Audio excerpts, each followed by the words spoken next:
Ezekiel Kabanata 27. Ang panaghoy para sa Tyro. Sinabi sa akin ni Yahweh, Ezekiel, anak ng tao, awitan mo ng panaghoy ang Tyro. Sabihin mo sa kanya, lungsod ng Tyro, lungsod na nasa bunganga ng dagat, at nakikipagkalakalan sa mga bansa sa malalayong dako. Ito ang ipinapasabi sa iyo ni Yahweh. Tyro, ipinagmamalaki mo ang iyong kagandahan at sinasabing wala kang kapintasan. Ang tahanan mo ay ang karagatan. Ikaw ay ginawang tila isang magandang sasakyang dagat. Mga piling kahoy buhat sa bundok Hermon ang tablang ginamit. At ang palo ay kahoy buhat sa Lebanon. Ang mga sagwan mo ay ensino buhat pa sa Bashan. Mga tablang cedar buhat pa sa Cyprus. Ang matibay mong kubyerta at may disenyo pang gering. Hinabong lino buhat sa Ehipto ang iyong layag. At syamuring bandila. Tel ang kulay ube na yari sa Cyprus ang bubong mo. Mga taga-Sidon at Arvad ang iyong taga-sagwan. Ang mga tripulante mga dalubhasa mong tauhan. Ang mga karpintero mo'y sinanay pa sa Biblos. Ang nakipagkalakalan sa iyo ay mga tripulante ng iba't ibang barko. Mga taga-Persia, Lydia at Libya ang bumubuo ng iyong hukbo. Mga kalasag at helmet nila'y nakapalamuti sa iyong mga dingding. Mga taga-Arvad ang nakapaligid sa iyo, at mga taga-Gamad ang nasa iyong bantayan.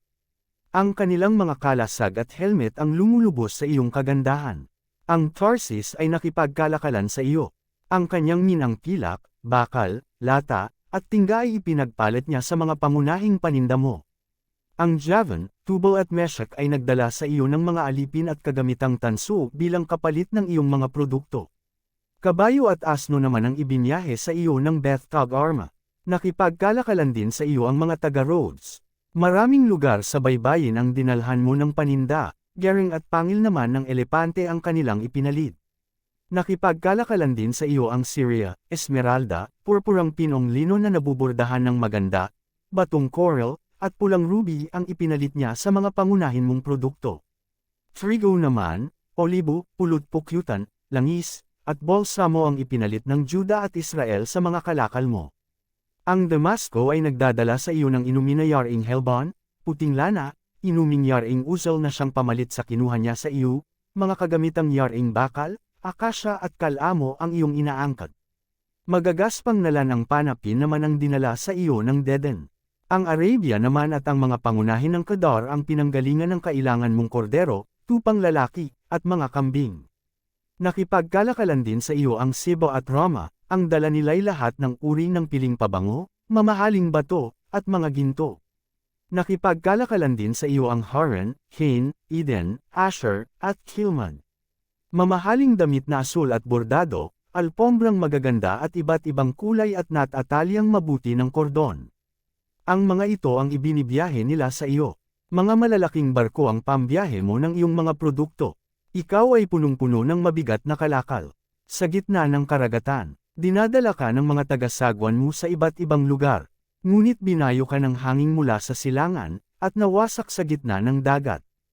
Ang iyong kayamanan, kalakal, mga marinero, kapitan, taga-kumpuni, mga ngalakal, at mga kawal, ay kasama mong nalubog sa dagat nang ikaw ay mawasak. Mga lugar sa baybayin ay nayanig. Sa sigaw ng mga taga-sagwan mong nalulunod sa gitna ng tubig. Wala ng tao isa man sa mga barko. Nag-alisa na ang mga tripulante. Tinangisan kanila ng buong kapitan. Nilagyan nila ng alabok ang kanilang ulo sa kagamulong sa bantan ng abo.